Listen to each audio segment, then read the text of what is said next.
For a while now, I've been following trees. My interest is not scientific. I only recognize the most basic of species. I've just been following them, like I'm on my own yellow brick road. I saw Radical Nature in London, then Tree Museum in the Bronx. Went to San Francisco to search for trees cloned by an artist, visited a rooftop farm in Queens. At minimum, I have photographed trees in Texas, Florida, California, and New York. And I don't completely understand why.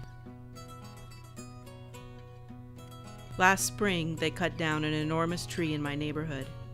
I wished they had found another way. I photographed the orange trucks, the leftover stump that could have been a table seating a family of 4.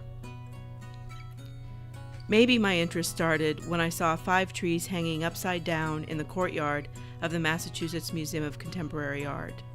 I thought it was rough but ingenious. It would have never occurred to me to turn trees upside down. Their roots work so hard to stay in the ground.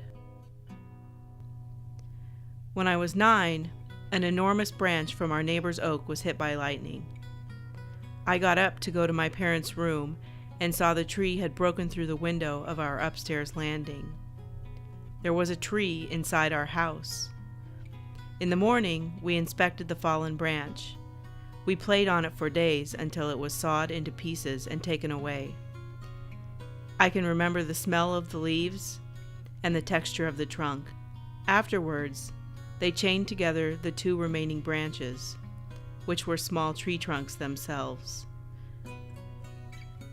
The tree stood for many years after. As a teenager, I read A Tree Grows in Brooklyn.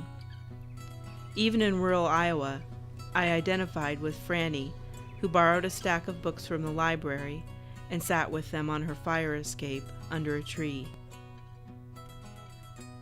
Living in New York, I noticed trees in contrast to the brick and concrete. I live near an historic district in Queens, but the trees are just as compelling. There are 3 streets where they grow beyond the height of the homes on either side of the road. They reach up to meet each other in an arc, like a cathedral. Part of me doesn't want to know exactly what my interest means. I'd like to keep trees unfamiliar, so I can keep looking, watch them change, find new ones, be surprised, and still wonder at trees.